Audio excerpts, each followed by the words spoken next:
It's something we do pretty much every single day, shopping online.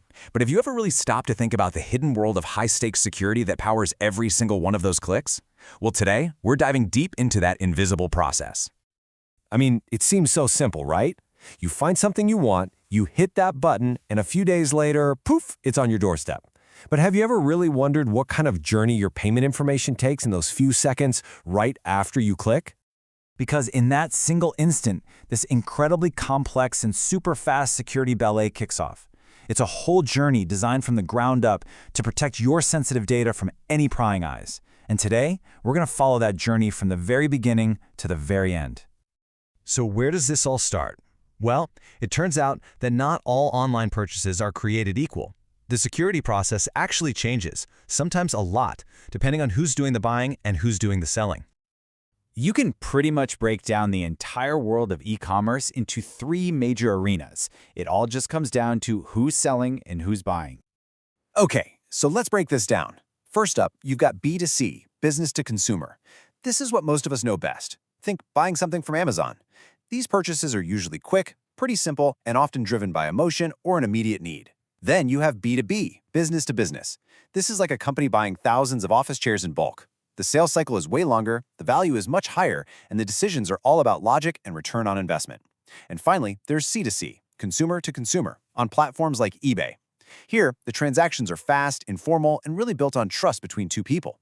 As you can imagine, the security stakes are a little different for each one. But here's the thing, no matter which arena you're playing in, the very first step of this journey is always the same. You have to create a secure tunnel to protect your data the second it leaves your computer. And this is where something called Transport Layer Security, or TLS, comes into play. The best way to think about it is like a digital armored truck. Before your payment details even hit the open internet, TLS builds this secure, encrypted tunnel directly to the seller's server. This makes sure that nobody can peek the information while it's in transit.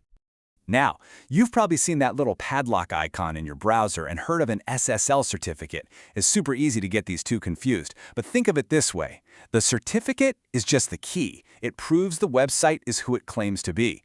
TLS is the actual armored vehicle that uses that key to create the secure channel and do all the heavy lifting of protecting your data. Okay, so your data has traveled safely through that TLS tunnel and made it to the payment gateway. But this is where the real magic happens, and it solves one of the single biggest risks in the world of digital payments. And why is this magic so absolutely necessary? Well, because in 2021 alone, over 40 billion records were exposed in data breaches. Just sending your raw credit card number all over the internet is just way, way too risky. There had to be a better way. And that better way is something called tokenization. See, the old method involved passing around your actual card number, what the industry calls a PAN, or personal account number.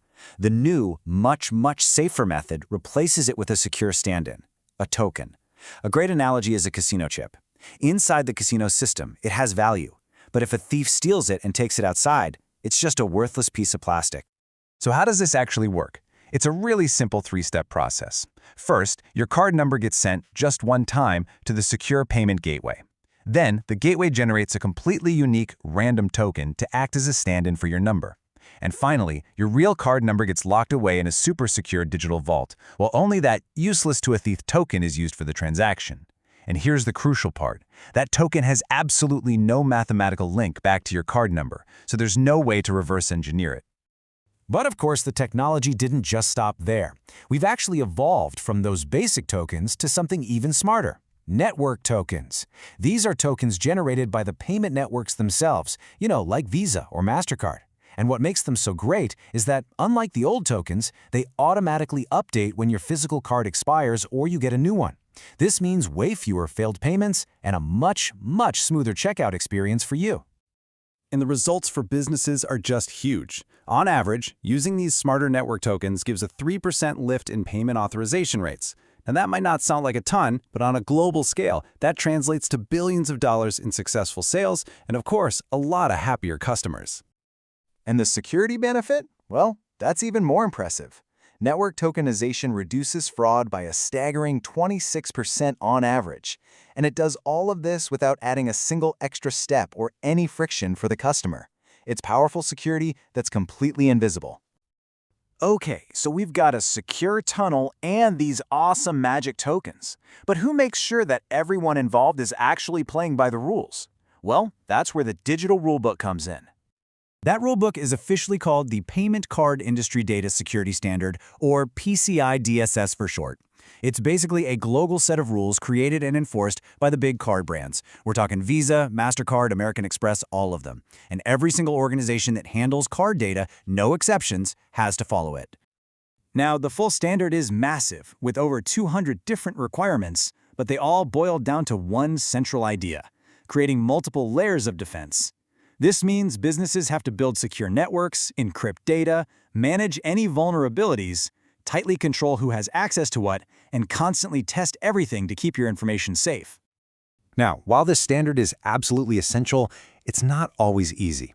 As this quote from the former CIO of the retailer Michaels points out, actually achieving and maintaining compliance can be a huge headache for businesses. It's expensive, it's complex, and sometimes the rules themselves can be a little bit open to interpretation. So after navigating all of this complexity, from the secure tunnels to the tokens to the digital rulebooks, we finally arrive at our destination, the payoff. Why does all of this invisible, complicated work actually matter? Well, the payoff is huge, and it's huge for everybody. For businesses, it means more payments go through, they see less fraud, compliance gets simpler, and all of that leads to more revenue and more customer trust. And for us, the customers, it's pretty simple. Our data is kept safe, we get those awesome seamless experiences like one-click checkout, and we don't have to deal with the frustration of a payment failing just because we got a new card in the mail. So, if there's one key thing to take away, it's this: modern payment security isn't just a defensive shield. It's not just about stopping bad things from happening. It is an active tool for growth that makes the customer experience better, builds trust, and directly helps the bottom line. And all of this leaves us with one final thought to chew on. As payments become more and more invisible, seamlessly integrated into our apps, our smart speakers, even our cars, who is ultimately responsible for keeping it all secure? Is it the merchants, the card companies, the tech giants, or is it us? That's a big question we'll all need to think about the next time we click Buy Now. Thanks for joining me.